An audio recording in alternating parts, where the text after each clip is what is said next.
everyone, what's up? My name is Joss and welcome back to my channel squibblesreads. So today is going to be the first video in a series of 4 videos that I'm going to be doing that I've seen kind of floating around a little bit, and these are recommendations videos based on your Hogwarts house. I first saw Hannah from A Clockwork Reader do this, as well as Riley and Jane, so if you are in need of some more Slytherin recommendations after this video, definitely go on in the down bar and check out their videos as well.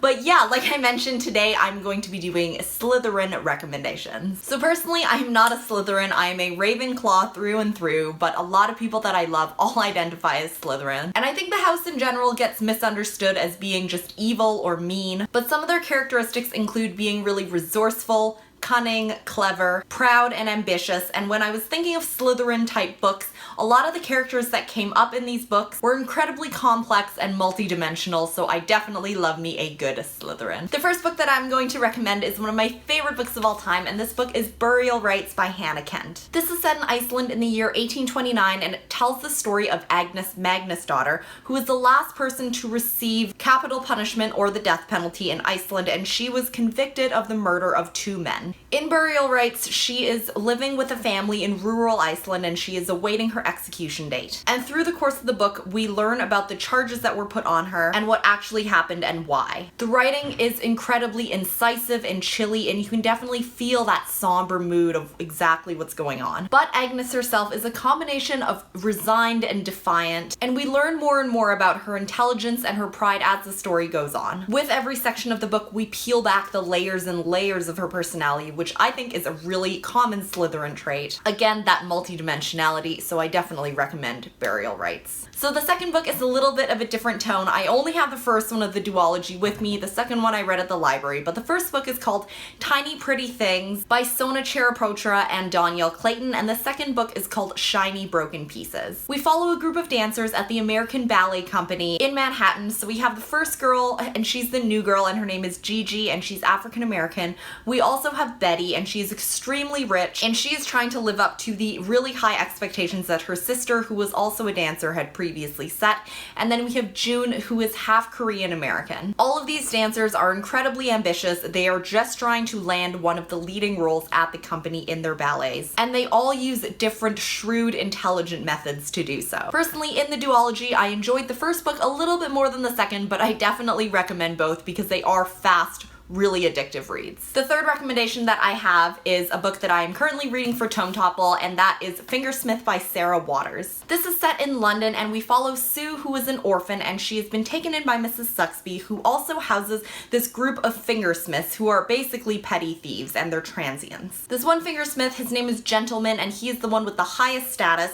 He tries to involve Sue in a plan that he wants her to become the maid to this woman Maud, and then after he and Sue somehow inherit all of Maud's money, which is a lot of money, they try and pass her off as quote-unquote insane, which is not a word that I like to use, but in this day they did have asylums where they housed people who they deemed as insane. This book particularly reminded me of the House of Slytherin because in the Harry Potter books they did refer to Slytherins as having a certain disregard to the rules, and I think this book is all about a certain disregard for the rules, so definitely recommend this one. Next we have the other book that I'm also reading for Tome Topple. This one is a totally different tone and may come as a little bit of a surprise, but I adore this book immensely, and this book is Crazy Rich Asians by Kevin Kwan. This is the first book in the series. So our protagonist, Rachel Chu, she is going back to Singapore to meet her boyfriend's family. Her boyfriend's name is Nick Young.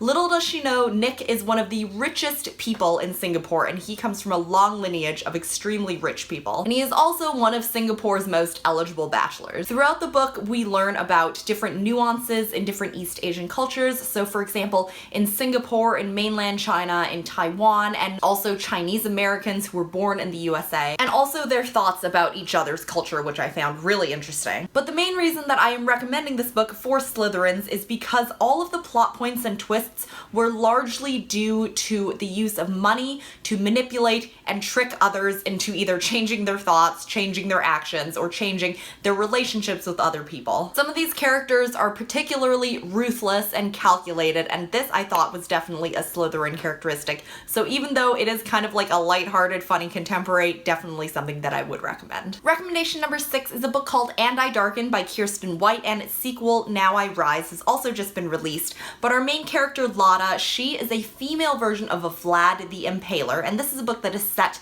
in the Ottoman Empire. Early on in the book, the differences between personalities between Lotta and her brother Radu are extremely marked, so Lotta is honestly pretty mean in the beginning of the book, and she will do whatever it takes to get what she wants, and Radu, on the other hand, is a little bit more subdued. He's extremely sensitive, which are not characters that are really encouraged in society with males. However, during this time in society, females were seen as much less and really undervalued as compared to males. So in order to gain power, or really any type of voice, Lotta had to use whatever means she could to get there. I know that in a lot of other books, protagonists get criticized for being like a Mary Sue, but I think Lotta is like the total opposite of a Mary Sue. She was smart, she was clever, and sometimes she had to use violence to get what she wanted, but she acts out of a desire for justice and to correct what she thinks is unfair, and also a lot of conversation about the political climate at that time in the Ottoman Empire that she also thought was unfair. The second last book that I'm going to mention is my favorite book of all time, and I don't have my copy here right now because I lent it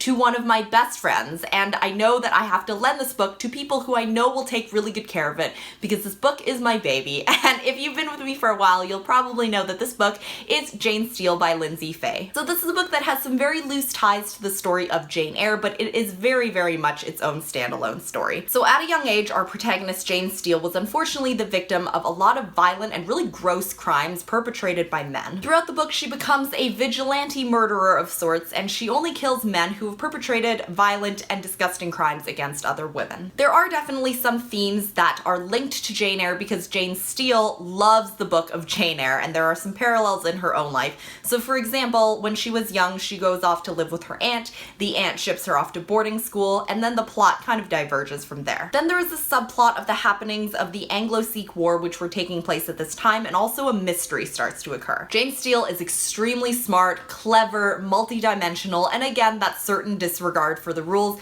so definitely super Slytherin, and I would recommend this for literally everyone, not just people who are Slytherins. So finally, this last book incited a lot of discussion last night on my Twitter. I put up kind of a discreet poll because this book is a lesbian retelling of the Hades and Persephone myth, and the book is called The Dark Wife by Sarah Deemer. So on Twitter last night, I put up this poll asking what Hogwarts house the characteristics of the Hades and Persephone myth most closely align with, and the poll came out 60% Slytherin. However, there were some extremely compelling arguments in the comments that were really legit about some characters having the characteristics of Hufflepuff and Ravenclaw and Gryffindor that I definitely didn't want to ignore. So I wanted to put this book in this video because there were about 300 votes and it came out 60% Slytherin, but I also wanted to mention like that there were other characteristics that matched the other houses too, so maybe good for like a Slytherin plus a hybrid of another house. So if you guys are interested in some of that discussion,